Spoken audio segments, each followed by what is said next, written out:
Bismillahirrahmanirrahim. Assalamualaikum warahmatullahi wabarakatuh. Selamat pagi adik-adik, semangat belajar. Kembali lagi bersama dengan Somu, Sohib Muhammadiyah. Sohib kita semua dalam belajar materi pendidikan kemuhammadiyahan. Dan masih bersama dengan Ustadzah Dian yang akan menemani adik-adik sekalian belajar materi pendidikan kemuhammadiyahan hari ini. Materi hari ini adalah materi pendidikan kemuhammadiyahan kelas 7 bab 3 dengan tema Akhlak Pelajar Muhammadiyah. Adik-adik sekalian, sebelum Ustadzah memaparkan materi, Ustadzah ingin sampaikan kepada adik-adik sekalian siapa sih yang dimaksud dengan pelajar Muhammadiyah. Nah, pelajar Muhammadiyah itu adalah semua santri, semua siswa, semua pelajar yang saat ini sedang belajar menuntut ilmu atau bersekolah di lembaga pendidikan Muhammadiyah atau sedang belajar di perguruan Muhammadiyah. Kemarin kan kita sudah bahas tentang perguruan Muhammadiyah ya, ada dari PAUD, TPA, bahkan sampai dengan universitas. Nah, jadi mereka semua yang belajar di lembaga pendidikan Muhammadiyah, mereka disebut sebagai pelajar Muhammadiyah. Termasuk adik-adik sekalian santri SMP Muhammadiyah Plus Klaten Utara, kalian saat ini memiliki panggilan baru yakni pelajar Muhammadiyah. Oke, langsung aja Ustadzah sampaikan agenda pembahasan pada bab 3 ini. Yang pertama ada pengertian akhlak, yang kedua ada mengenal IPM atau Ikatan Pelajar Muhammadiyah, yang ketiga ada janji pelajar Muhammadiyah, yang keempat atau yang terakhir nilai-nilai akhlak yang terkandung dalam janji pelajar Muhammadiyah. Langsung saja kita mulai membahas materi ya. Jadi pada pembahasan atau pada video pembelajaran kali ini kita akan membahas poin yang pertama, yakni pengertian akhlak. Ada sebuah hadis riwayat Tirmizi, tidak akan bergeser kaki seorang manusia dari sisi Allah Subhanahu wa taala pada hari kiamat nanti sampai dia ditanya tentang 5 perkara. Dan salah satunya tentang masa mudanya untuk apa digunakan. Jadi adik-adik sekalian, tidak hanya harta, waktu, namun kelak masa muda kita akan dipertanyakan di akhirat. Jadi segala sesuatu yang kita lakukan semasa muda kita itu akan dimintai pertanggungjawaban. Jadi mulai dari sekarang marilah kita gunakan masa muda kita untuk melakukan hal-hal yang bermanfaat. Oke, selanjutnya pengertian akhlak. Di sini Ustadzah paparkan pengertian akhlak secara bahasa dan pengertian akhlak secara istilah. Pengertian akhlak secara bahasa itu berasal dari bahasa Arab, merupakan jamak dari bentuk mufradnya hulukun. Jadi akhlak secara bahasa itu artinya budi pekerti, perangai, tingkah laku, atau tabiat. Sedangkan akhlak menurut istilah itu adalah suatu sifat yang tertanam dalam jiwa dan daripadanya timbul perbuatan yang mudah tanpa memerlukan pertimbangan pikiran terlebih dahulu. Secara kesimpulan, akhlak itu adalah suatu sifat yang tertanam dalam diri kita, yang mana dari sifat tersebut kita itu berbuat secara spontan. Jadi Ustazah contohkan ya, misal ketika di jalan kita menemukan atau menemui seseorang yang sedang membutuhkan. Jika kita memiliki akhlak yang baik, secara spontan kita akan langsung menolong orang tersebut tanpa berpikir terlebih dahulu. Jadi tanpa mempertimbangkan harus ini atau harus itu. Jadi yang namanya akhlak itu perbuatan secara spontan dalam diri kita. Nah, kalau akhlak kita buruk, na'udzubillah min dzalik, kita melihat orang yang kesusahan, kita mungkin hanya melengos atau hanya lewat begitu saja tanpa menggubrisnya. Nah, itu tadi permisalan akhlak. Jadi akhlak itu adalah sifat yang ada dalam diri kita yang mana sifat tersebut menimbulkan perbuatan kita secara spontan. Kalau akhlak kita baik, secara spontan kita akan berlaku baik. Kalau akhlak kita tercela, na'udzubillah min dzalik, secara spontan kita akan melakukan perbuatan yang buruk. Jadi akhlak itu tanpa pertimbangan pikiran terlebih dahulu ya, apalagi pencitraan, enggak. Jadi akhlak itu secara spontan. Kemudian adik-adik sekalian, sebagai seorang pemuda, kalian adalah generasi masa depan yang diharapkan dapat membawa tatanan kehidupan menjadi lebih baik. Maka dari itu, kalian sebagai pemuda sekaligus sebagai pelajar Muhammadiyah harus mempersiapkan diri dengan banyak belajar, memperdalam ilmu, mengoptimalkan potensi yang dimiliki, dan melakukan kegiatan positif lainnya. Nah, sehingga dengan begitu, kelak kalian itu dapat tumbuh menjadi seorang pribadi yang bisa bermanfaat atau memberi manfaat yang besar, baik bagi agama, keluarga, lingkungan, masyarakat, maupun bangsa dan negara.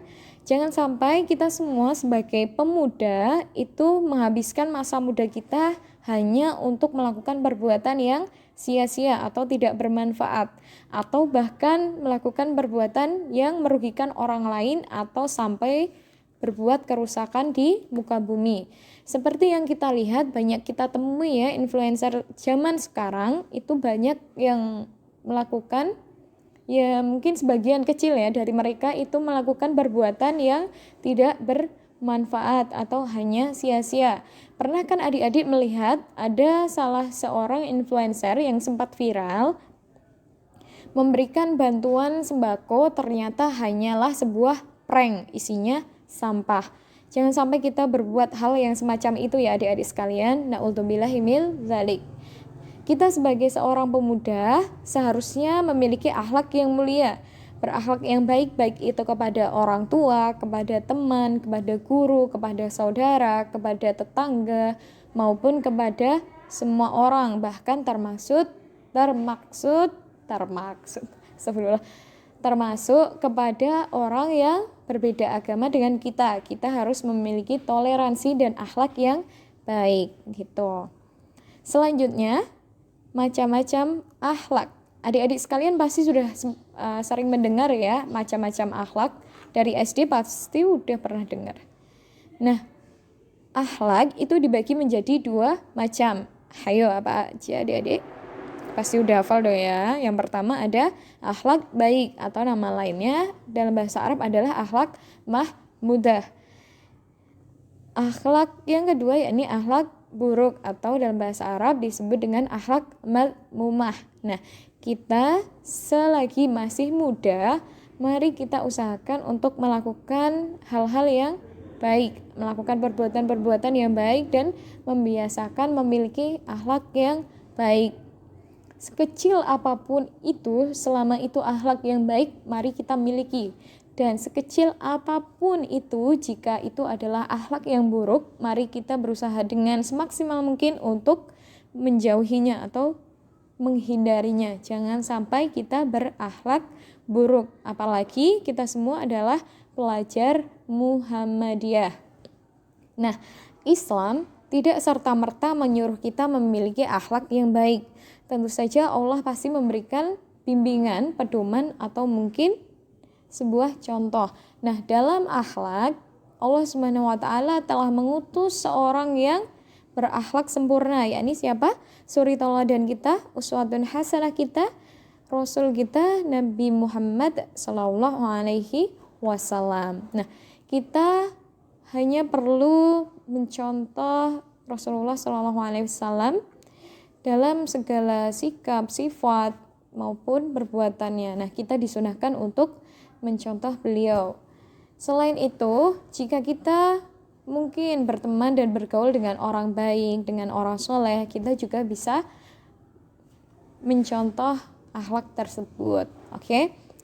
Dan jika kita kebetulan menemui orang yang memiliki akhlak yang buruk, jika kita mampu, mari kita ingatkan. Namun jika kita tidak mampu, cukup kita menjauhkan diri kita dari memiliki akhlak yang buruk tersebut. Oke, selanjutnya. Kedudukan akhlak dalam Islam. Nah, kedudukan akhlak dalam Islam yang pertama, akhlak mulia itu sebagai misi pokok risalah Islam. Menurut atau sesuai dengan hadis riwayat Baihaqi.